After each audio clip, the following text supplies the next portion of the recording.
Good book में मैं अपना नाम गोल्डन अक्षरों में कैसे दाखिल करूं? इसलिए न फेक न्यूज न झूठ, हमेशा सच के साथ 2-2। देखिए मेरे साथ 2-2 सोमवार से शुक्रवार रात 9 बजे सिर्फ डीडी न्यूज पर।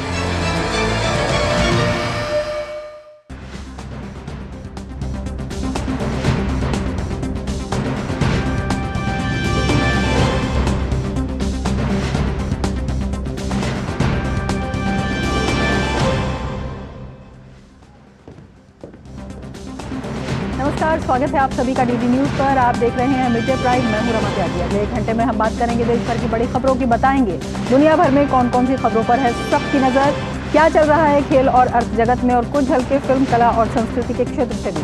लेकिन सबसे पहले बड़ी खबरें। विपक्ष के हंगामे के बीच आज फिर लोकसभा से 40 से अधिक सांसद निलंबित। कानून संशोधन विधेयक पारित कराने के लिए सूचीबद्ध। राज्यसभा में विनियोग विधेयक 2023 पर होगी चर्चा। दोनों सदनों की कार्रवाई 2 बजे तक के लिए स्थगित।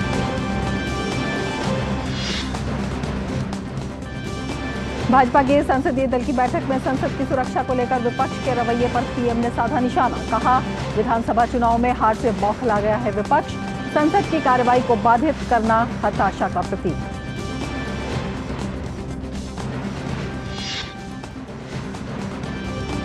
प्रधानमंत्री नरेंद्र मोदी आज वीडियो कॉन्फ्रेंसिंग के जरिए स्मार्ट इंडिया हैकाथॉन 2023 के ग्रैंड फिनाले के प्रतिभागियों से करेंगे संवाद। ग्रैंड फिनाले 19 से 23 दिसंबर तक होगा आयोजित।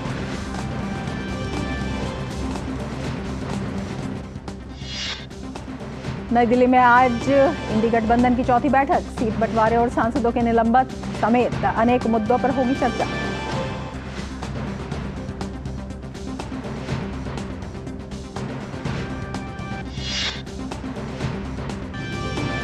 ज्ञानवापी मामले में इलाहाबाद हाई कोर्ट का बड़ा फैसला। कोर्ट ने मुस्लिम पक्ष की 5 याचिकाओं को किया खारिज। हिंदू पक्ष के 1991 में दर्ज कराए गए केस पर सुनाया गया फैसला। तमिलनाडु में मूसलाधार बारिश से जनजीवन अस्त व्यस्त। रेलवे और सड़क परिवहन सेवाएं बुरी तरह प्रभावित। राहत और बचाव कार्य जारी। राज्यपाल ने स्थिति की समीक्षा के लिए बुलाई बैठक।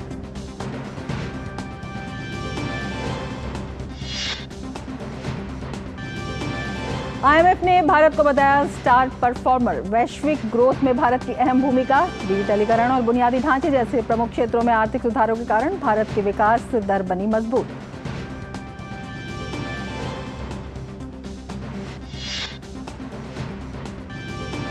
और भारत और दक्षिण अफ्रीका के बीच आज खेला जाएगा दूसरा वनडे मुकाबला। टीम इंडिया की दूसरी मैच जीतकर सीरीज अपने नाम करने पर होगी नजर, तो वहीं दक्षिण अफ्रीका सीरीज में बराबरी करने की करेगा कोशिश।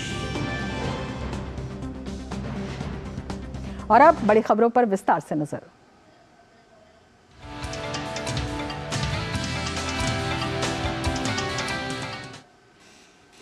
संसद की सुरक्षा में हुई चूक मामले की कार्रवाई के बावजूद विपक्ष लगातार संसद की कार्रवाई को बाधित कर रहा है। आज भी सदन की कार्रवाई शुरू होते ही विपक्ष ने हंगामा करना शुरू कर दिया, जिसके चलते आज भी 40 से ज्यादा सांसदों को निलंबित कर दिया गया है। इससे पहले भी सदन में हंगामा करने के चलते राज्यसभा और लोकसभा के कई सांसद निलंबित हो चुके हैं। श्रीमती सुप्रिया सूले, श्री एस उल्लाकाम, श्री अदूर प्रकाश, डॉक्टर अब्दुल समंद समदनी, श्री मनीष तिवारी, श्री प्रद्युत बारोदोलाई, श्री गिरधारी यादव, श्रीमती गीता कोरा, ए चेले कुमार, श्री साक्षी शशि थरूर, श्री मोहम्मद सदीक, श्री एम.के. विष्णु प्रसाद, श्री पी.पी. मोहम्मद फैजल, श्रीमती सजदा Ahmad, Shri Jasvir Gill, doctor Karti Chidambaram, Shri खेलुर Rahman, Shri Rajiv Ranjan Singh, Shri डी.एन.बी. Senthil Kumar, Shri Santosh Kumar, Shri Dhaulchand Goswami, Shri Ranveer Singh Bittu, Shri Mahabali Singh MP and Shri Sunil Kumar Singh, Shri ST. Hasan, Shri M. Dhanush Kumar, Shrimati Pratibha Singh, Shri Thol Thirumavalavan, Shri Chandrashekhar Prasad, Shri Alok Kumar Suman, Shri Dileshwar Kamat MP in utter, disregard to the House and authority of the chair, including by display of placards and entering into the well of the House, and having been named by the chair, resolved that the above mentioned members may be suspended from the service of the House. आपको बता दें कि लोकसभा में आज केंद्रीय आवास एवं शहरी मामलों के मंत्री हरदीप सिंह पुरी राष्ट्रीय राजधानी क्षेत्र दिल्ली कानून विशेष प्रावधान दूसरा संशोधन विधेयक 2023 को चर्चा और पारित करने का प्रस्ताव रखेंगे। इस विधेयक से दिल्ली में कुछ अनधिकृत रूप से निर्मित आवासों को दंडात्मक कार्रवाई से अगले 3 साल तक सुरक्षा दी जाएगी। वहीं वित्त मंत्री निर्मला सीतारमण केंद्रीय वस्तु और सेवा कर दूसरा संशोधन विधेयक 2023 और करों का निम्न संग्रहण विधेयक 2023 को चर्चा और पारित करने का प्रस्ताव रखेंगी। इसके अलावा भारतीय न्याय द्वितीय संहिता 2023, भारतीय नागरिक सुरक्षा द्वितीय संहिता 2023 और भारतीय साक्ष्य विधेयक 2023 को भी पारित करने के लिए सूचीबद्ध किया गया है।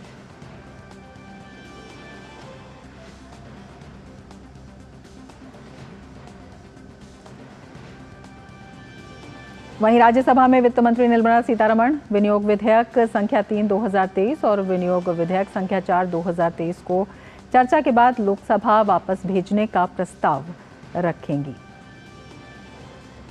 और संसद के शीतकालीन सत्र में विपक्ष का हंगामा लगातार जारी है और इसी पर और ज्यादा जानकारी के लिए हमारे संवाददाता अनुज यादव हमारे साथ जुड़े हुए हैं। अनुज, बेहद महत्वपूर्ण विधेयक जो संसद की जो कामकाज की आज प्रस्तावित सूची है उसमें, लेकिन उसके बावजूद विपक्ष का हंगामा लगातार जारी है।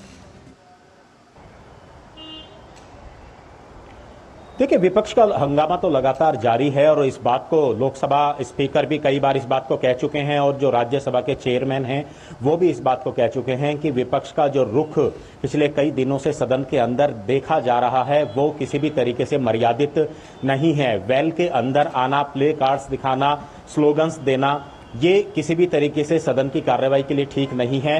और जिस तरीके से हमने कल भी देखा था कि विपक्ष के कई सांसदों को दोनों ही सदनों से निलंबित किया गया था, आज एक बार फिर 40 से ज्यादा विपक्षी सांसदों को निलंबित किया गया है इस सत्र के लिए। और उसके पीछे सबसे बड़ा जो कारण रहा है वो यही है कि आज भी सुबह से लेकर हाउस को 3 बार एडजर्न करना पड़ा है, राज्यसभा और लोकसभा दोनों को, क्योंकि जितने भी विपक्षी सांसद हैं, विपक्षी दल हैं, वो लगातार हंगामा करते हुए नजर आ रहे हैं। कई बार चेयर के माध्यम से उनसे अपील की गई कि वो सदन की कार्रवाई में भाग ले और ऐसे में जब आज कई महत्वपूर्ण जो विधेयक हैं उनको पास कराने के लिए पेश किया जाना था, जिसमें भारतीय न्याय संहिता के 3 जुड़े हुए बिल हैं, काफी महत्वपूर्ण बिल है जो सीधे देश की जनता से जुड़ा हुआ बिल है, ऐसे बिलों को पेश ना होने देना, उस पर चर्चा ना होने देना, तो निश्चित तौर पर, क्योंकि इस सत्र की हम बात करें तो ये आखिरी सप्ताह है और आखिरी सप्ताह के भी 2 दिन निकल चुके हैं, ये तीसरा दिन है, तो ऐसे में सिर्फ 2 ही दिन बचे हैं। तो सरकार चाहती है कि जनता से जुड़े हुए ज्यादा से ज्यादा जितना भी कामकाज हो, कार्यकाज हो, उसको सदन के अंदर किया जा सके। तो इसी वजह से आज लोकसभा अध्यक्ष को एक बार फिर से लोकसभा से कई सांसदों को आज निलंबन करना पड़ा है। बिल्कुल अनुज, आपसे ये भी जानना चाहेंगे, इतनी बड़ी संख्या में निलंबन, ये विपक्षी सांसदों का जो संविधान के प्रति व्यवहार है वो भी दिखाता है कि किस तरह से वो अवहेलना कर रहे हैं। दूसरा, जिन लोगों के मुद्दों की चर्चा करने के लिए वो संसद भवन में आए हैं उनका भी कहीं ना कहीं अपने हितों के लिए पालन ना करते हुए देखते हैं। देखिए, एक सबसे बड़ी बात इसमें रमा ये है कि कुछ दिन पहले ही लोकसभा जो अध्यक्ष हैं उन्होंने एक बैठक बुलाई थी, सर्वदलीय बैठक बुलाई थी, और जो राज्यसभा के चेयरमैन हैं उन्होंने भी एक बैठक बुलाई थी, सर्वदलीय बैठक, और उसमें ये बात तय हुई थी कि सदन के अंदर किसी भी महत्वपूर्ण मुद्दे पर चर्चा होगी, चाहे वो विपक्ष चाहता हो चाहे सत्ता पक्ष चाहता हो। और वहां ये निर्णय सभी राजनीतिक दलों ने लिया था कि किसी भी तरीके से कोई वेल में नहीं आएगा, कोई प्ले कार्ड नहीं दिखाएगा, कोई स्लोगन्स नहीं देंगे। उसके बावजूद जब ये सभी लोगों ने मिलकर निर्णय किया था तो उसके बावजूद विपक्ष अपनी बात से आखिर क्यों हटता हुआ नजर आ रहा है, क्यों प्ले कार्ड्स दिखाई दिए जा रहे हैं। ऐसे में ये कड़ी कार्रवाई जो है दोनों सदनों में की गई है। और कल जब चेयरमैन जो राज्यसभा हैं उनकी तरफ से जब निलंबन किया जा रहा था, उन्होंने इस बात को बोला, लोकसभा स्पीकर ने भी इस बात को बोला कि उन्हें इस बात का बहुत बड़ा दुख हो रहा है कि चुने हुए सांसदों को जो अमर्यादित व्यवहार सदन के अंदर देखा जा रहा है, वो बिल्कुल भी नहीं चाहते हैं कि किसी सांसद को इस तरीके से निलंबित किया जाए, लेकिन सदन की कार्रवाई को चलाने के लिए उन्हें इस कार्रवाई के लिए बाधित होना पड़ रहा है। तो निश्चित तौर पर हम इस बात को कह सकते हैं कि लोकतंत्र के अंदर चर्चा करने की जगह है, अपने मुद्दे उठाने की जगह है, लेकिन इस तरीके से हंगामा करने की कोई जगह नहीं है। और आज प्रधानमंत्री नरेंद्र मोदी जब बीजेपी संसदीय दल की बैठक में शामिल हुए थे, उन्होंने भी अपने सभी सांसदों से इस बात को कहा था कि कोई सदन के अंदर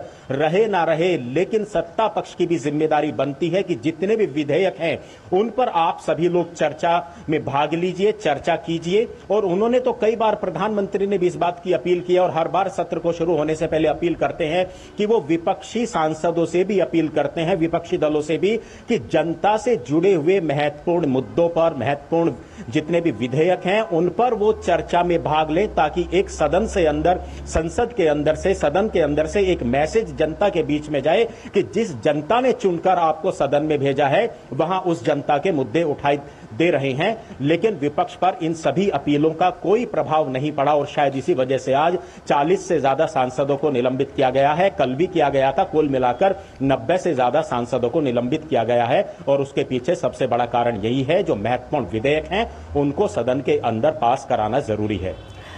अनुज, आपसे ये भी जानना चाहेंगे कि तमाम प्रयासों के बीच विपक्ष चर्चा होने क्यों नहीं दे रहा है? देखिए, जो एक अभी सुरक्षा में जो चूक का एक मामला 13 दिसंबर को सामने आया था, कुछ जो लोग हैं वो सदन के अंदर गए थे और वो कूद पड़े थे, उसके बाद से पूरी तरीके से लोकसभा अध्यक्ष ने भी कहा था इस बात को कि सदन की जो अंदरूनी सिक्योरिटी है उसका जिम्मा जो है सचिवालय, लोकसभा सचिवालय के पास है। इस मामले में अलग अलग तरीके से कई जांच चल रही हैं। दिल्ली पुलिस की अलग जांच चल रही है, इसके लिए कई समितियां बनी है, वो जांच चल रही है। और सदन के अंदर इस तरह की जो घटना हुई थी, निश्चित तौर पर उस पर खेद भी जताया गया था और इस बात को कहा था कि संसद की सुरक्षा की जिम्मेदारी सत्ता पक्ष और विपक्ष सभी की है। जो सुझाव विपक्ष के होंगे उन सभी को माना जाएगा। लेकिन उसके बावजूद भी लगातार विपक्ष हंगामा करता रहा और गृह मंत्री के बयान की वो लगातार मांग कर रहा है, जबकि लोकसभा स्पीकर इस बात को बार बार कह चुके हैं कि ये गृह मंत्रालय से इसका सुरक्षा का जुड़ा कोई मामला नहीं है, क्योंकि ये संसद के अंदर हुआ है। संसद के जो सचिवालय है, लोकसभा सचिवालय है, वो निश्चित तौर पर इसकी जांच कर रहा है।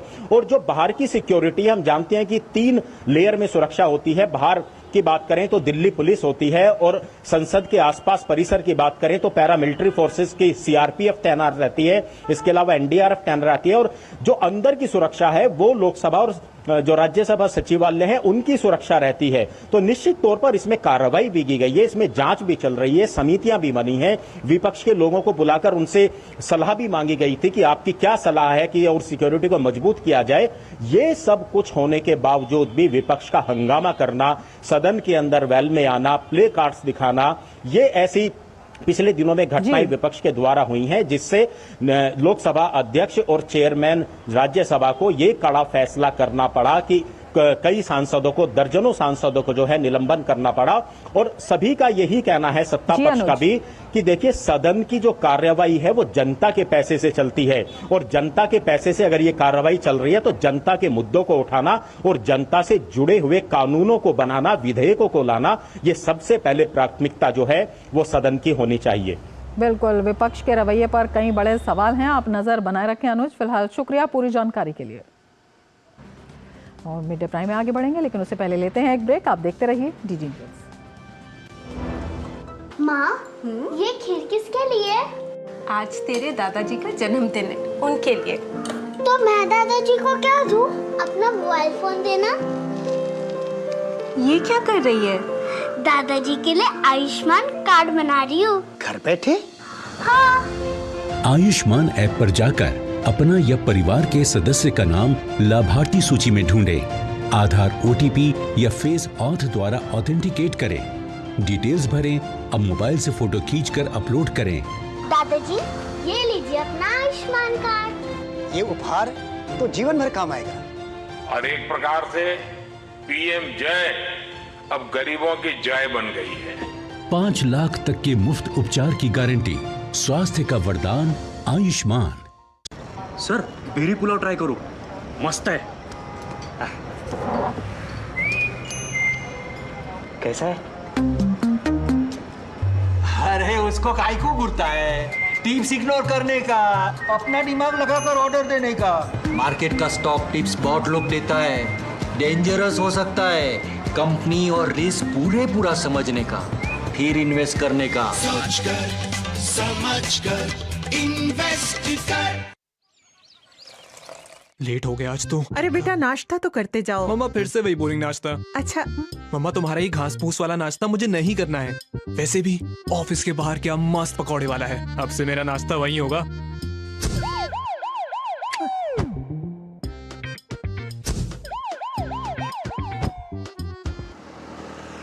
क्या भैया, जब देखो टीवी देखते रहते हो, कभी तो वर्कआउट कर लिया करो। अरे ये वर्कआउट करके समय खराब क्यों करना है? टीवी पर नई वेब सीरीज आई है, आजा बैठकर देखते हैं। आप ही देखो।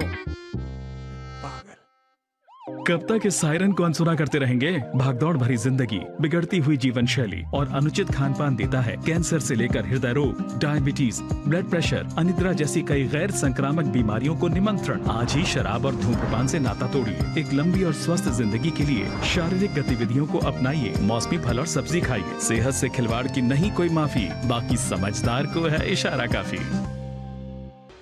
मोदी सरकार की गारंटी, महिलाओं के लिए धुआं मुक्त रसोई। प्रधानमंत्री उज्ज्वला योजना के तहत 10 करोड़ गैस कनेक्शन। हमारा संकल्प विकसित भारत।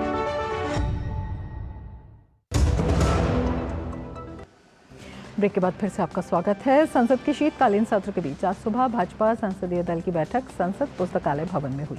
इस बैठक में प्रधानमंत्री नरेंद्र मोदी, रक्षा मंत्री राजनाथ सिंह और पार्टी अध्यक्ष जेपी नड्डा मौजूद रहे। इस दौरान पीएम मोदी ने संसद की सुरक्षा में हुई चूक को लेकर विपक्ष के रवैये पर निशाना साधा।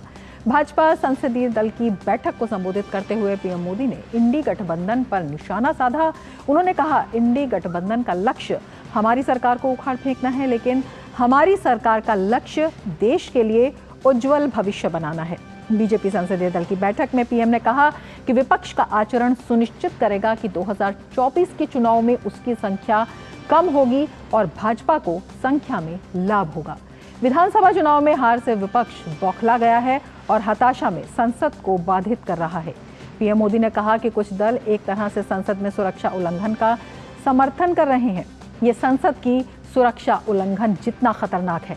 लोकतंत्र में विश्वास रखने वाले सभी लोगों को संयुक्त रूप से संसद में सुरक्षा उल्लंघन की निंदा करनी चाहिए। भाजपा संसदीय दल की बैठक के बाद संसदीय कार्य मंत्री प्रहलाद जोशी ने बताया कि संसदीय दल की बैठक में विपक्ष के सरकार विरोधी एजेंडे समेत विकसित भारत संकल्प यात्रा और देश के विकास को लेकर चर्चा हुई। उनका मकसद यह है कि इस सरकार को उखाड़ के फेंक देना, और लेकिन हम सब जो बैठे हैं तो हम लोगों को कहा, हमारा विचार है मेक भारत का भविष्य उज्जवल बनाना, ये हमारा उज्जवल भविष्य का ये हमारा सोच है। उज्जवल भविष्य के लिए, भारत के उज्जवल भविष्य के लिए हम जिएंगे और काम करेंगे, ये हमारा सोच है। उन्होंने विकसित भारत संकल्प यात्रा में 2 दिन स्वयं माननीय प्रधानमंत्री जो गए थे उसके बारे में उल्लेख किया। भाजपा नेता रविशंकर प्रसाद ने कहा कि प्रधानमंत्री ने आज हमसे कहा कि 2023 के मंगलवार की ये आखिरी बैठक है और अभी जो ब्लॉक भरता है वो थोड़ा सा खाली रह जाता है, लेकिन 2024 के बाद ये ब्लॉक पूरी तरीके से भर जाएगा। प्रधानमंत्री ने कहा कि मेरे कार्यकर्ताओं का भाव मेरे साथ जुड़ा हुआ है और इससे मुझे बेहद बल मिलता है। प्रधानमंत्री जी ने एक बात कही कि 2023 की ये अंतिम मंगलवार की बैठक है संसद के लिए, और अभी जो हॉल है उसमें लगभग 2.5 ब्लॉक बीजेपी के सांसदों से भरता है। 24 में पूरा ब्लॉक भर जाएगा और जो विपक्ष के लोग हैं उनकी संख्या क्या होगी ये बताने की जरूरत नहीं है। और उसका कारण बहुत स्पष्ट है। आज जो तथाकथित इंडिया गठबंधन, जिसे हम घमंडिया गठबंधन कहते हैं, उसकी बैठक है, उसका उद्देश्य है नरेंद्र मोदी सरकार को उखाड़ फेंकना, और हम जो यहां बैठे हैं उनका उद्देश्य है भारत का भविष्य उज्जवल करना। संसद की सुरक्षा में हुई चूक को लेकर संसद में हंगामा करने पर रविशंकर प्रसाद ने विपक्ष को आड़े हाथों लिया।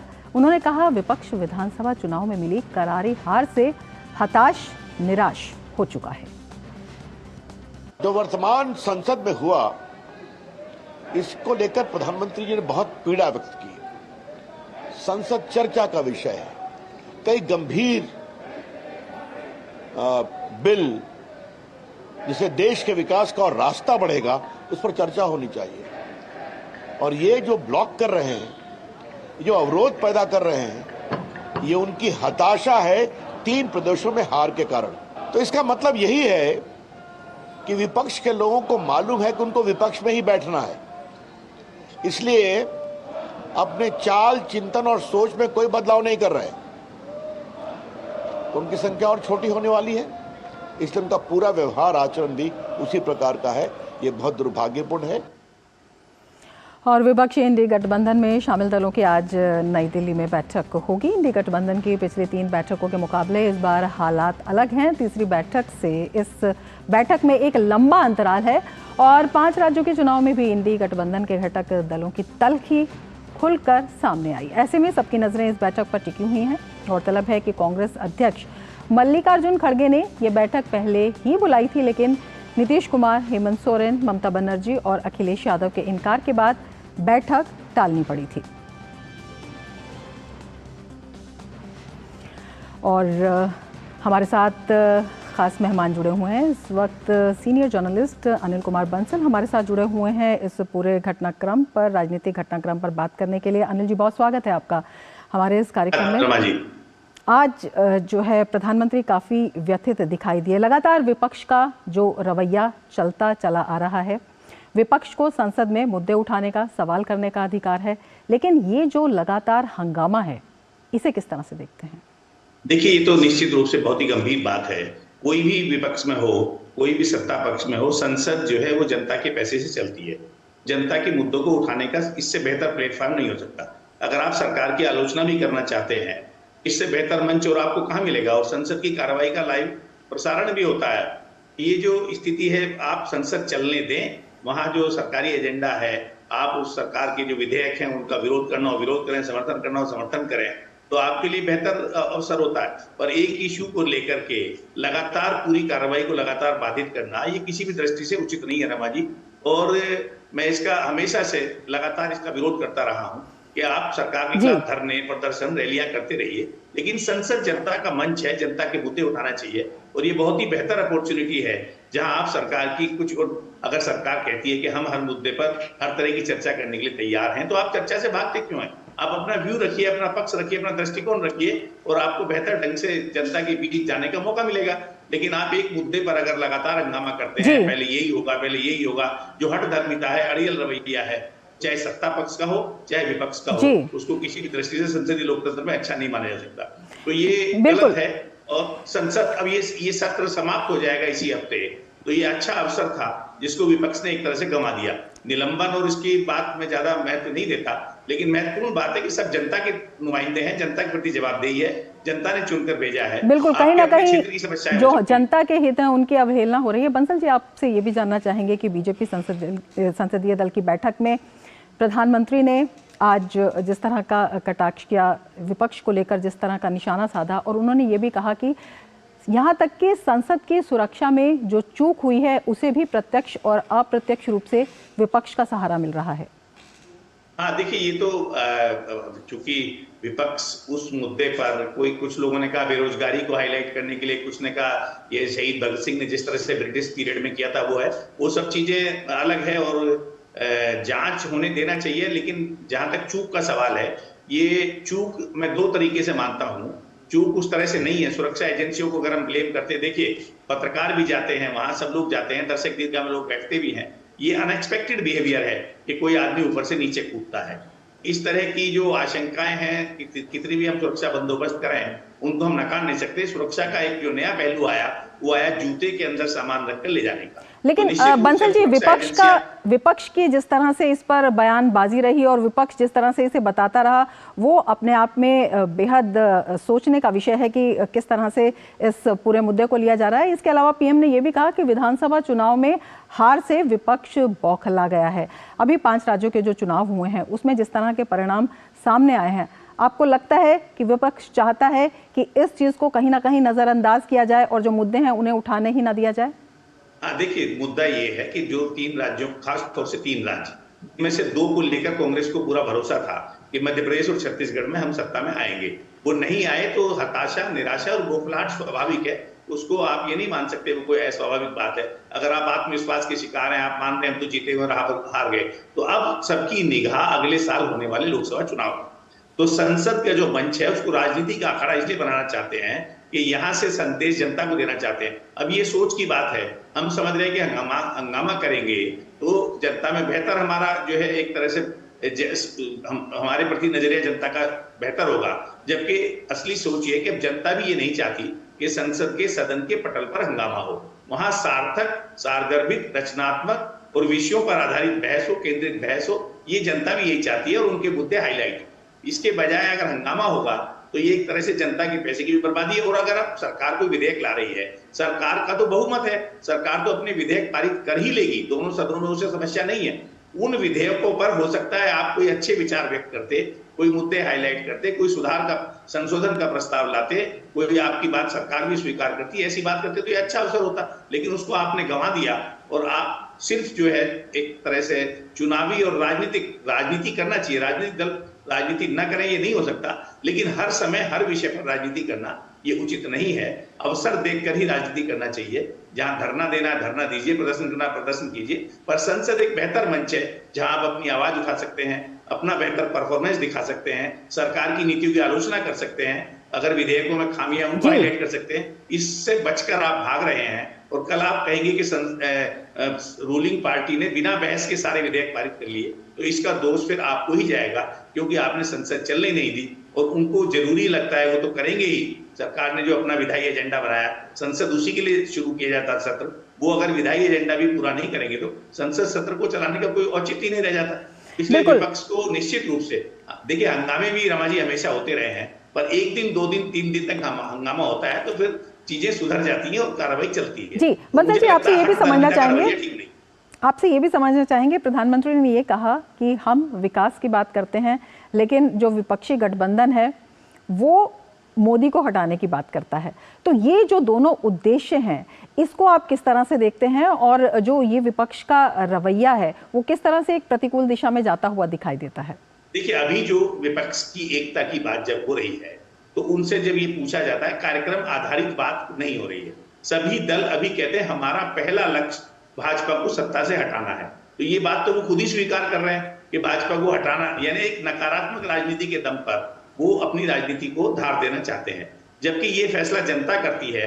आप राजनीतिक दल ये फैसला नहीं कर सकते कि सत्ता में कौन आएगा कौन नहीं जाएगा, जनता किसको समर्थन देगी। तो ये बेसिक रूप से गलत है। उनको ये कहना चाहिए कि हम अपने एक बेहतर प्रोग्राम के साथ, बेहतर एजेंडा के साथ एक विकल्प के तौर पर पेश होना चाहते हैं। भाजपा को हटाना हमारा मकसद नहीं है, खुद सत्ता को हासिल करना हमारा मकसद है। ये कहने के बजाय जहां वो अपना एजेंडा ही बता रहे हैं कि इंडिया गठबंधन, इंडी गठबंधन, जो भी उसका नाम आप दें, उसमें पहला टारगेट ही ये है कि हमको भाजपा को सत्ता से हटाना है। और जो प्रधानमंत्री ने बात कही, क्योंकि उनके पास जनता का समर्थन है, अभी 3 राज्यों में जिस तरह से उनको विशाल जन समर्थन मिला है, उससे उनका आत्मविश्वास बढ़ना स्वाभाविक है। और वो जो अपनी जिस एजेंडा पर भी आगे बढ़ रहे हैं, उसे निश्चित रूप से लोगों को पसंद आ रहा होगा, तभी तो लोग समर्थन कर रहे हैं। तो प्रधानमंत्री जो बात कर रहे हैं वो कह रहे हैं हम विपक्ष के विरोध में बात करके नहीं आ रहे हैं, हम अपने विकास के एजेंडा पर आगे बढ़ रहे हैं और विरोधी दल सिर्फ हमको सत्ता से हटाने के एजेंडा पर आगे बढ़ रहे हैं। तो जनता ये दोनों को देख रही है, ये प्रधानमंत्री जी ने कहा। और ये नजरिया उनका ठीक ही है कि भाई आप भी अल्टरनेटिव लेकर आइए, आप भी अच्छा कोई एजेंडा बनाइए, आप भी प्रोग्राम लाइए और उसके बाद जनता से अपनी बात रखिए और हम भी अपनी रखेंगे। आपकी हमसे बेहतर सोच, नजरिया, कार्यप्रणाली, नीतियां, सिद्धांत होंगे तो जनता आपको चुनेगी, नहीं होंगे तो फिर जनता आपको नकार देगी।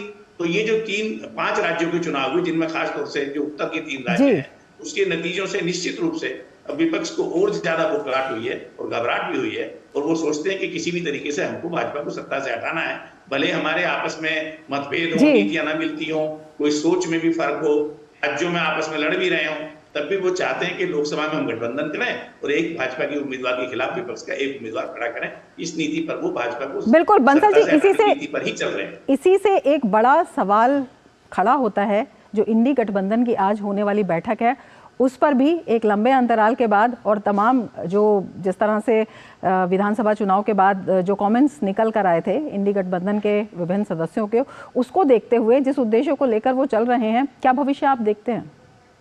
देखिए, वो तो जो बुनियादी बात है रमा जी, बुनियादी बात है कि हमको भाजपा नंबर 1 भाजपा को सत्ता से हटाना है। नंबर 2, जो जांच के दायरे में, एजेंसियों की जांच के दायरे में कई नेता फंसे हुए हैं, उनको लगता है कि अगर तीसरी बार फिर भाजपा सत्ता में आई तो उनकी परेशानी और बढ़ने वाली है। तो इस कारण से भले ही बेमेल गठबंधन हो, पुरजोर कोशिश उनकी ये है कि हम भाजपा को सत्ता से हटाएं, इसके लिए एकता करें, आपस में मन मिलते हो न मिलें, एक दूसरे की टांग खींचते रहें। पर ये जैसा कि मध्य प्रदेश में हमने देखा, अखिलेश यादव और कमलनाथ के बीच का जो द्वंद्व था, उससे इंडिया गठबंधन की जो इंडी गठबंधन है उनकी जो साख है, उनके भविष्य को लेकर, उनकी विश्वसनीयता को लेकर लोगों के मन में भी आशंकाएं पैदा हुई कि भी तो इस तरह से लड़ते हैं, अगर ये सत्ता में आ भी जाए तो कितने दिन चला पाएंगे। तो ये कहीं ना कहीं एक नकारात्मक भाव है, जो मुझे लगता है भाजपा के लिए आत्मसंतोष की बात है कि ये कितनी भी एकता करते रहे, कितना भी वो करते रहे, जब तक इनके मन नहीं मिलेंगे, जब तक नीति और सिद्धांत नहीं मिलेंगे, तब तक वो विकल्प भाजपा का नहीं बन पाएंगे। ऐसा सभी लोग जो समझते हैं, जिन्होंने अतीत में भी देखा है कि गठबंधन की जब राजनीति हुई है, जैसे अटल जी के नेतृत्व में गठबंधन था तो वो चला, सरकार 5 साल 6 साल चली, विश्वनाथ प्रताप सिंह की सरकार थी, नहीं चली, संयुक्त मोर्चे की सरकार थी 96 से 98 की, वो नहीं चली।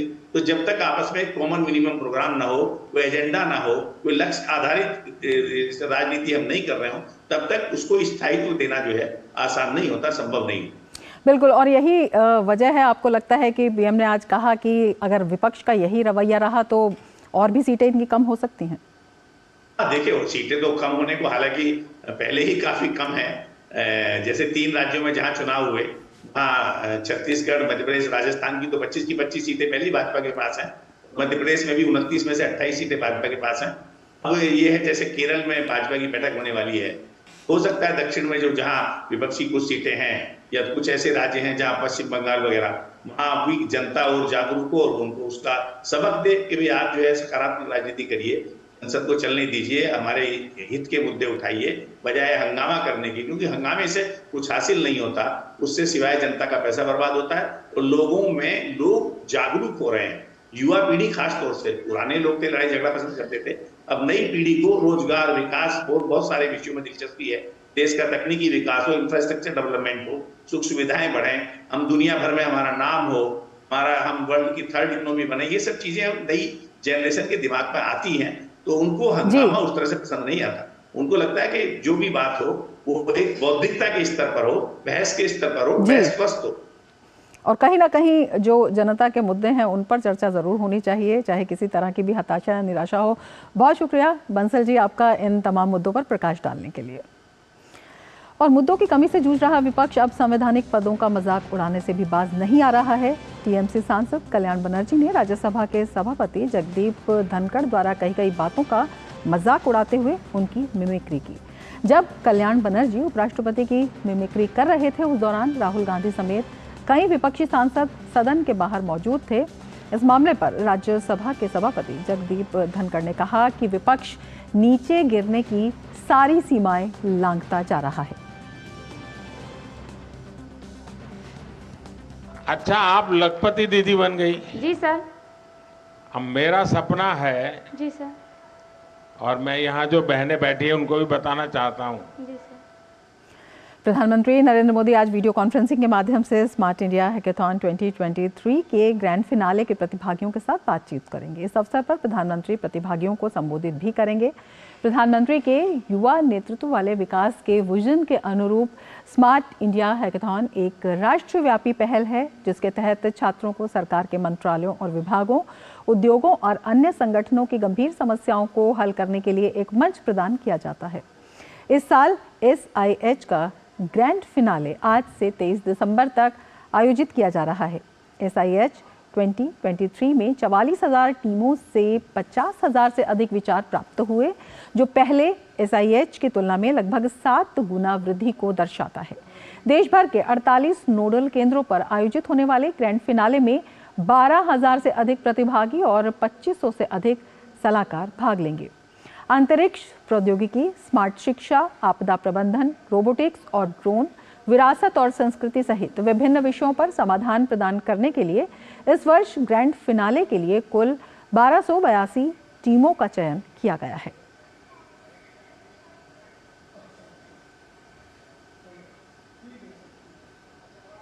प्रधानमंत्री नरेंद्र मोदी ने सोमवार को विकसित भारत संकल्प यात्रा के तहत विभिन्न सरकारी योजनाओं के लाभार्थियों से संवाद किया और उन्हें विकास की दिशा में आगे कदम बढ़ाने के लिए प्रेरित किया। प्रधानमंत्री मोदी ने चंदा देवी नाम की एक लखपति महिला से पूछा कि तुम इतना बढ़िया भाषण दे रही हो, क्या चुनाव लड़ोगी? प्रधानमंत्री मोदी और चंदा देवी के बीच हुई बातचीत सोशल मीडिया पर भी वायरल हो रही है। बाद में बरकी में आयोजित रैली को संबोधित करते हुए भी प्रधानमंत्री मोदी ने चंदा देवी का जिक्र किया। उन्होंने कहा, आज चंदा देवी का भाषण सुना, मैं कह सकता हूं कि बड़े बड़े लोग इतना अच्छा भाषण नहीं दे सकते, वो हमारी लखपति दीदी हैं। प्रधानमंत्री ने कहा, आज मैंने उनसे बातचीत की, उनसे पूछा तो सटीक जवाब मिला। इस संकल्प यात्रा से मुझे और सभी साथियों को समाज के भीतर की शक्ति और सामर्थ्य को जानने का अवसर मिला है।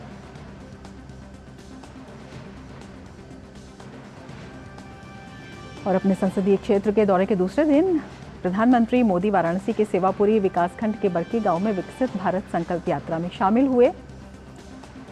मेरी कहानी मेरी जुबानी शीर्षक के तहत आयोजित कार्यक्रम में प्रधानमंत्री मोदी ने लाभार्थियों से सीधा संवाद किया। सबसे पहले उनसे रामपुर गांव की महिला चंदा देवी मुखातिब हुई। चंदा देवी ने प्रधानमंत्री को प्रणाम करते हुए उनका स्वागत किया।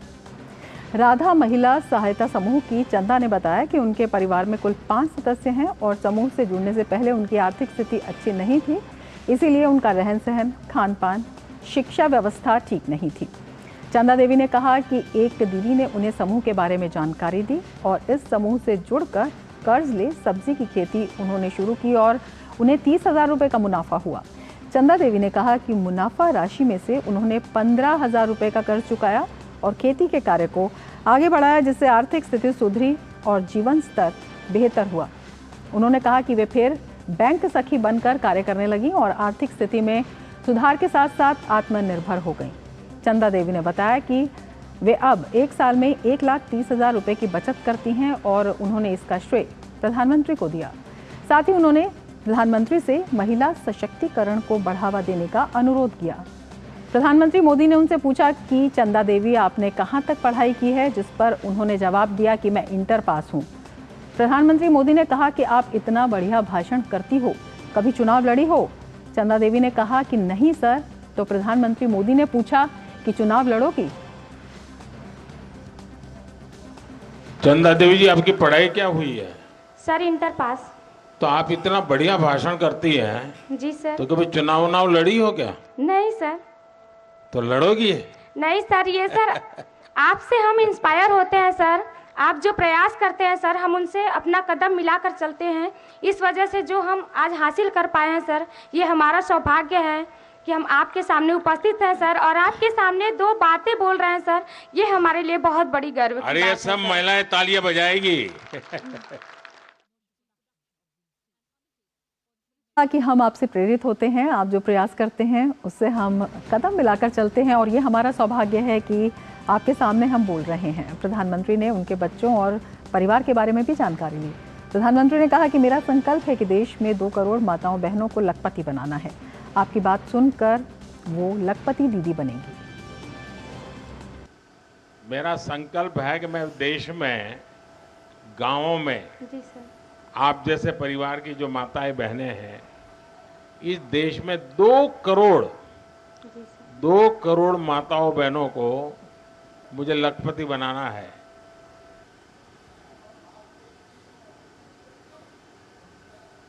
प्रधानमंत्री मोदी ने चंदा देवी के समूह को एक जिम्मेदारी सौंपी। शादी विवाह में खड़े खाने के रिवाज में बर्बाद होने वाले खाने को बचाने के लिए खाना परोसने की सलाह भी दी।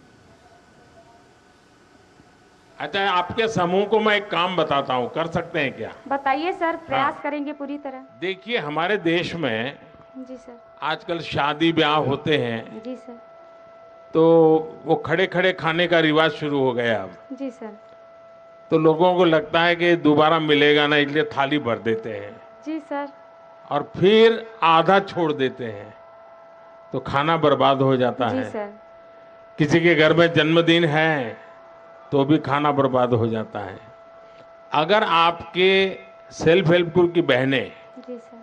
उनको परोसना कैसे उसके ट्रेनिंग हो जाए, जी सर। उनके अच्छे कपड़े हो जाएं, फिर वो हाथ में दस्तक पहन करके परोसने के लिए जाएं ऐसे लोगों में, जी सर। तो खाना तो बचेगा ही बचेगा। जी सर। जो लोग आते हैं उनको भी अच्छी सर्विस मिल जाएगी, जी सर। आपकी बहनों को कमाई हो जाएगी। जी सर। और जब भोजन समारोह में जाते हैं तो घर जाते समय वो भी कहेंगे नहीं नहीं भाई, आप भी बच्चों के लिए थोड़ा ले जाइए, जी सर। तो घर में न्यूट्रिशन का प्रॉब्लम भी सॉल्व हो जाएगा। जी सर। तो मैं समझता हूँ ये एक ऐसा काम है कि जो लोग खाना खराब करते हैं, जी सर। फेंक देते हैं, अगर परोसने की व्यवस्था नियम से बन जाए तो बहुत कुछ बच सकता है। तो ऐसा काम कर सकते हैं आपकी बहनें? कर सकती हैं सर। और आगे बढ़ेंगे खबरों में। ज्ञानवापी मामले में इलाहाबाद हाई कोर्ट से मुस्लिम पक्ष को बड़ा झटका लगा है। अदालत ने सिविल वाद की पोषणीयता को चुनौती देने वाली मुस्लिम पक्ष की सभी 5 याचिकाएं खारिज कर दी हैं। ये फैसला जस्टिस रोहित रंजन अग्रवाल की सिंगल बेंच ने सुनाया। अंजुमन इंतजामिया कमेटी और यूपी सुन्नी सेंट्रल वक्फ बोर्ड ने इलाहाबाद हाई कोर्ट में 1991 में वाराणसी की अदालत में दायर मूल वाद की पोषणीयता को चुनौती दी थी। 3 याचिकाएं मामले की पोषणीयता से जुड़ी हुई थीं, जबकि बाकी 2 अर्जियां एएसआई के सर्वेक्षण आदेश के खिलाफ दाखिल की गई थी। इस केस में 8 दिसंबर को ही इलाहाबाद हाई कोर्ट ने सुनवाई पूरी होने के बाद फैसला सुरक्षित रख लिया था। इसके साथ ही ज्ञानवापी विवाद को लेकर जिला कोर्ट वाराणसी में 1991 में दाखिल अर्जियों पर सुनवाई का रास्ता साफ हो गया है। हाई कोर्ट ने 1991 के मुकदमे के ट्रायल को मंजूरी देते हुए वाराणसी की अदालत को 6 महीने में मुकदमे की सुनवाई पूरी करने का भी आदेश दिया है। अब एएसआई का जो सर्वे हुआ है वही मान्य होगा। अगर कुछ और सर्वे करना चाहेंगे तो कोर्ट में हिंदू पक्ष अर्जी दे सकता है। और इलाहाबाद बार एसोसिएशन के अध्यक्ष अशोक कुमार सिंह ने इसे ऐतिहासिक फैसला बताया है। उन्होंने कहा कि न्यायालय ने बहुत सही फैसला दिया है और इसे सबको मानना चाहिए। माननीय उच्च न्यायालय ने जो फैसला दिया वह एक ऐतिहासिक है और ये सभी पक्षों को मानना चाहिए, क्योंकि उन्होंने ये कहा है कि 6 महीने में इसे निस्तारित किया जाए और उनके एप्लीकेशन को रिजेक्ट किया है। किसी चीज़ को केवल लटकाना ही न्याय नहीं है। वैसे भी देर से, बहुत देरी होने से न्याय का कोई मतलब नहीं रह जाता, इसलिए न्यायालय ने बहुत ही अच्छा निर्णय दिया है कि 6 महीने में इसे निस्तारित किया जाए। और इस फैसले पर और ज़्यादा जानकारी के लिए हमारे साथ खास मेहमान जुड़े हुए हैं। हमारे साथ हरिशंकर जैन जुड़े हुए हैं जो अधिवक्ता हिंदू पक्ष हैं, और हमारे साथ हमारे संवाददाता रामेंद्र सिंह चौहान भी जुड़े हुए हैं। सबसे पहले जैन साहब आपके पास आना चाहेंगे और आपसे जानना चाहेंगे जो पूरा फैसला है इसे आप किस तरह बताना चाहेंगे, क्योंकि जो मुस्लिम पक्ष की याचिकाएँ हैं, सभी याचिकाएँ हैं, कोर्ट ने खारिज कर दी। देखिए, आज का जजमेंट होने से जो भ्रम था, जो मुस्लिम समाज ने पूरे देश में एक नैरेटिव फैला रखा था, प्लेस ऑफ वर्शिप एक्ट, और मीडिया वालों ने भी दुर्भाग्यपूर्ण है कि उस बात को मान लिया और ये माना कि ये मस्जिद है और इसके खिलाफ कोई कार्रवाई कोर्ट में नहीं हो सकती है। आज उस सारे आर्गूमेंट को कोर्ट ने सिरे से खारिज कर दिया है और ये कहा है कि प्लेस ऑफ वर्शिप एक्ट कि ये मतलब नहीं होता कि देखा नहीं जा सकता, देखा जाएगा, और ये देखा जाएगा कि धार्मिक स्वरूप 1547 को क्या था। अगर मंदिर है तो मंदिर रहेगा, मस्जिद है तो मस्जिद रहेगा। नंबर 2, ये कोर्ट में साबित होगा कि आपने मस्जिद हुई कैसे, इसको आपने मस्जिद माना कैसे, मस्जिद बनने के लिए क्या होना चाहिए। ठीक, इसके विपरीत हिंदू पक्ष के पास एम्पल एविडेंस है इस बात की कि राजा टोडरमल ने उनके गुरु नारायण भट्ट के कहने पर 1680 में यहाँ पर मंदिर का पुनर्निर्माण कराया था। और ये ज्योतिर्लिंग है जो भगवान शिव का सदियों साल पहले यहाँ पे स्थापित है। और मुस्लिम आक्रांताओं ने समय समय पर इस मंदिर को ध्वस्त किया और केवल पर्पज ये था कि हिंदू अस्मिता को दबाया जाए, हिंदुओं की भावनाओं को ठेस पहुंचाई जाए और हिंदू समझें कि आज हम गुलाम हो चुके हैं। तो जो गुलामी की पीड़ा है ये हिंदुओं में रह रहकर बोल रही है।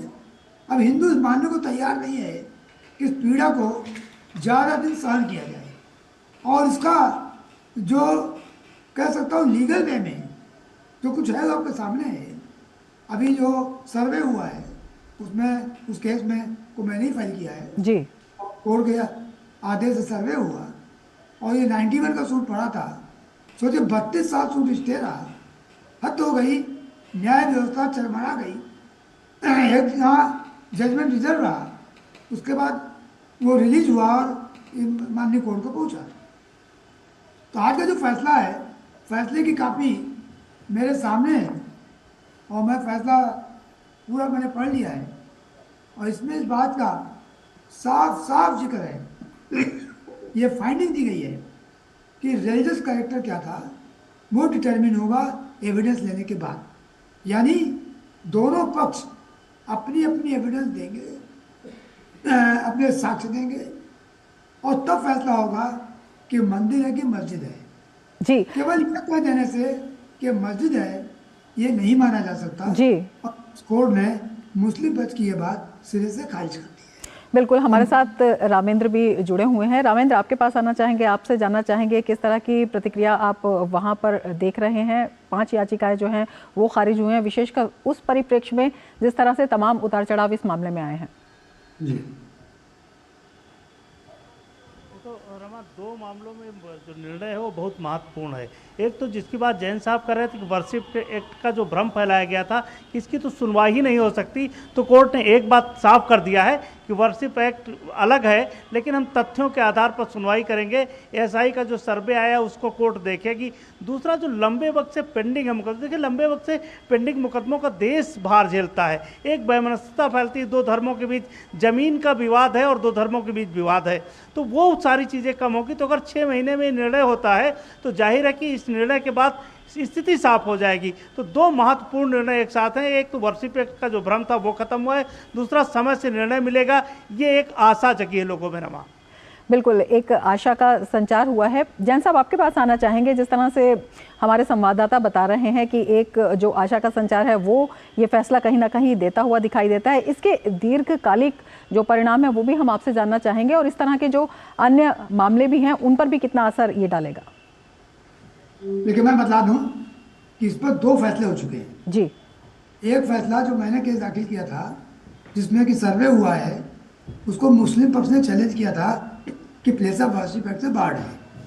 वो 31 मई 2023 को वो फैसला हुआ और जस्टिस मुनीर साहब ने निर्णय दिया है और कहा कि नहीं, सारी सूट जो मेंटेनेबल है और इसका फैसला गुरदोष के आधार पर किया जाए। उस फैसले के खिलाफ माननीय सुप्रीम कोर्ट में SLP लंबित है, कोई स्टे नहीं ग्रांट हुआ है, केस लंबित है और जनवरी में लगने वाला है। अब ये दूसरा फैसला भी आ गया। ये सूट 1991 में दाखिल हुआ था, 98 में इसमें स्टे हो गया था और उसके बाद ये भी फैसला आ गया और इस फैसला सराहनीय है और दोनों फैसले मामले सुप्रीम कोर्ट के सामने रहेंगे और जो सुप्रीम कोर्ट का फैसला वो तो अंतिम होगा ही होगा, परंतु मुझे पूरी उम्मीद है कि फैसला, चूँकि दोनों फैसले बहुत ही कायदे से कानून सम्मत लिखे गए हैं, इसलिए कोई इसमें वजह नहीं है कि किसी प्रकार का हस्तक्षेप हो। बिल्कुल। दूसरी बात आपको ये बतला दूं कि जो लोगों ने नैरेटिव पैदा कर रखा है और इस मतलब मैं समझ नहीं पा रहा हूँ कि इसमें बहुत से हिंदू लोग भी उस समझ नहीं पा रहे हैं उस षड्यंत्र को कि साहब काशी और मथुरा के बाद आगे मत बोलिए। क्यों ना बोले भाई? मैं साफ शब्दों में कह रहा हूँ, मैंने अभियान चला रखा है। काशी मथुरा समेत जितने मंदिर हैं जो भूतकाल में गुलामी के दौरान मुस्लिम ने तोड़े हैं, उन सारे मंदिरों को वापस लेने की लीगल कार्रवाई चल चुकी है, चल रही है और चलेगी। दूसरी बात आपको बता दूं, फॉर एग्जाम्पल भोजशाला जो कि मध्य प्रदेश में इंदौर के पास है, आपको मालूम होगा जी। भोजशाला का इशू मैंने दाखिल किया है। पिछली 11 मई को माननीय इंदौर हाईकोर्ट ने उसको एडमिट किया है 11 मई 2022 को, और उस पर कार्रवाई चल रही है। वहाँ भी ये है कि मंदिर को आप मस्जिद कहने लगे हैं। इस तरह से टीले वाली मस्जिद का मामला है जो लखनऊ में है, वहाँ भी एक पोजीशन है कि आपने तोड़ के बनाया है, जो लक्ष्मण टीला था, उसकी कार्रवाई 2013 से चल रही है। ताजमहल है, ताजमहल का केस ऑलरेडी कोर्ट में है, वो मैंने फाइल किया है 2015 में, लखनऊ से फाइल किया है, कुतुब मीनार का फाइल किया है, और बहुत से केस दाखिल किए हैं। और सारे केस में मूल यही है कि मंदिर तोड़कर मस्जिद बनाई गई है। मैं इस बात को साफ कहना चाहता हूँ आपके नेशनल चैनल से जी, कोई भी आदमी हो, किसी भी राजनीतिक दल का हो, कोई भी देश का नागरिक हो, दिल से सवाल निकाल दीजिए कि दी एंड है, दी एंड नहीं है, ये दी बिगिनिंग है। काशी मथुरा के बाद अयोध्या, फिर काशी, फिर मथुरा, इसके बाद जितने भी मंदिर जो तोड़ी गई हैं उनकी कार्रवाई उनके लिए शुरू हो चुकी है और होती चलती रहेगी। हरिशंकर जी, कल माननीय मोदी जी ने भी इस बात को, आप उनका स्टेटमेंट पढ़िए, उन्होंने कहा है सांस्कृतिक विरासत को पाने की कार्रवाई चल रही है, शुरू हो चुकी है, तो मैं उनका सम्मान करता जी। हूं। हरिशंकर जी, बहुत शुक्रिया इस पूरे मामले के विस्तार से जानकारी के लिए, इस पर प्रकाश डालने के लिए। और रामेंद्र, आपका भी बहुत बहुत धन्यवाद। और मिड डे प्राइम में आगे बढ़ने से पहले लेंगे एक ब्रेक। आप देखते रहिए डीटी न्यूज। पता है इन्वेस्टर्स के लिए कि इन्वेस्टर प्रोटेक्शन फंड होता है IPF, लेकिन अगर तुम्हारा ट्रेड एक्सचेंज पर एग्जीक्यूट नहीं हुआ या फिर कोई गारंटीड रिटर्न्स वाली स्कीम है तो ये IPF आपकी मदद नहीं कर सकता है। और अगर आपका ब्रोकर ही डिफॉल्टर बन जाए तो फिर IPF आपको कॉम्पेंसेशन दिला सकता है। कहाँ से सीखा? NSE की साइट पर। सोच कर समझ कर इन्वेस्ट कर। अच्छी चीजों में समय लगता है, खूबसूरती निखारने में वक्त लगता है। ब्यूटीफुल डिजाइन्स टेक टाइम, लेकिन KYC अपडेट मिनटों में। KYC अपडेट अब आप घर बैठे बैठे भी कर सकते हैं। Registered email, registered mobile number, online banking से, आधार OTP बेस्ड eKYC से, या फिर वीडियो KYC से। यहाँ तक कि अकाउंट भी घर बैठे बैठे खोला जा सकता है। RBI कहता है इन्हीं से सुनिए, जानकार बनिए, सतर्क रहिए। ब्रेक के बाद फिर से आपका स्वागत है। आगे बढ़ते हैं। तमिलनाडु के तूतुकुड़ी में भारी बारिश के बाद शहर के विभिन्न हिस्सों में जल भराव देखा गया। बाढ़ के हालात को देखते हुए आपदा संभावित क्षेत्रों में NDRF और स्थानीय आपदा राहत बल के 250 से ज़्यादा जवानों को कन्याकुमारी, तिरुनेलवेली, तूतीकोरन और तेनकासी जिलों में तैनात किया गया है।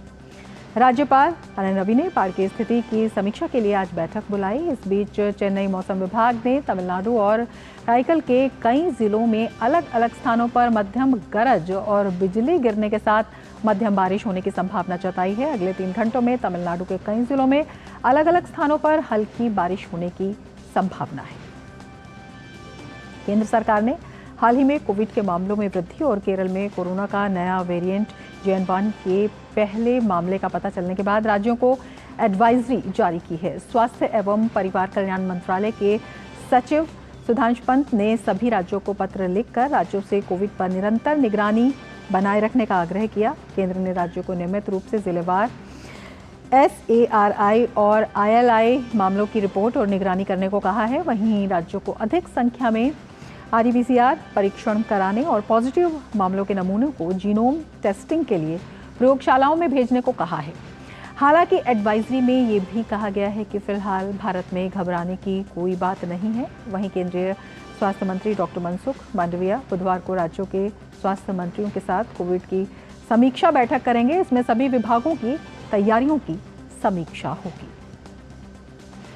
अंतर्राष्ट्रीय मुद्रा कोष की अनुच्छेद 4 परामर्श रिपोर्ट जारी हो गई है। IMF ने आर्थिक मोर्चे पर भारत को एक स्टार परफॉर्मर बताया है। IMF ने अपनी वार्षिक आर्टिकल 4 परामर्श रिपोर्ट में कहा है कि वैश्विक विकास में भारत का योगदान 16% से अधिक होने का अनुमान है। बेहतर आर्थिक नीतियों के कारण इस साल भारत दुनिया की सबसे तेजी से बढ़ती प्रमुख अर्थव्यवस्थाओं में से एक बनने की राह पर है। भारत सरकार ने कई संरचनात्मक सुधार किए हैं जिनमें डिजिटलीकरण प्रमुख है। बीते वर्षों में इस पर काफ़ी काम हुआ है और भविष्य में उत्पादकता और विकास में वृद्धि के लिहाज से ये देश को एक मजबूत मंच प्रदान करता है। IMF ने भारत की बड़ी युवा आबादी को संसाधन बताया है, जिसका संरचनात्मक सुधारों के माध्यम से उपयोग किया जाए तो भारत का विकास दर और मजबूती से बढ़ने की उम्मीद है। इसके साथ ही IMF ने भारत की वित्तीय स्थिरता मजबूत बने रहने की उम्मीद भी जताई है। रिपोर्ट के मुताबिक पिछले वर्ष की समान अवधि की तुलना में भारतीय अर्थव्यवस्था मजबूत वृद्धि कर रही है। रिपोर्ट के अनुसार भारत की अर्थव्यवस्था वैश्विक विकास का एक महत्वपूर्ण चालक बनने के लिए महामारी से मजबूती से उभरी है। वित्त वर्ष 2022-23 के दौरान वृद्धि के बाद हेडलाइन मुद्रास्फीति में औसत रूप से कमी आई है।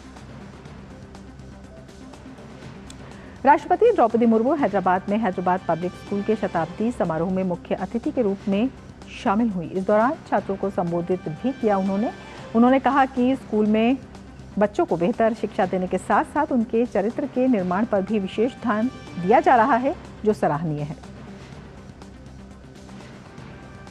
पब्लिक स्कूल जैसे संस्थान विद्यार्थियों पर ऐसा प्रभाव डालते हैं जो उन्हें जीवन के विभिन्न पड़ाव पर आगे बढ़ने और निर्णय लेने में मदद करते हैं। एक प्रसन्नता की बात है कि हैदराबाद पब्लिक स्कूल में एकेडमिक अचीवमेंट्स के अलावा चरित्र निर्माण पर भी जोर दिया जाता है। भारत और दक्षिण अफ्रीका के बीच 3 मैचों की वनडे सीरीज का दूसरा मुकाबला आज बेरा में खेला जाएगा। भारतीय टीम ने पहले मुकाबले में शानदार प्रदर्शन करते हुए दक्षिण अफ्रीका को 4 खाने चित किया और 8 विकेट से जीत दर्ज की। ऐसे में टीम इंडिया अपनी इस लय को बरकरार रखने के लिए मैदान पर उतरेगी। और इसके साथ ही मिड डे प्राइम में फिलहाल इतना ही। दीजिए इजाजत। नमस्कार।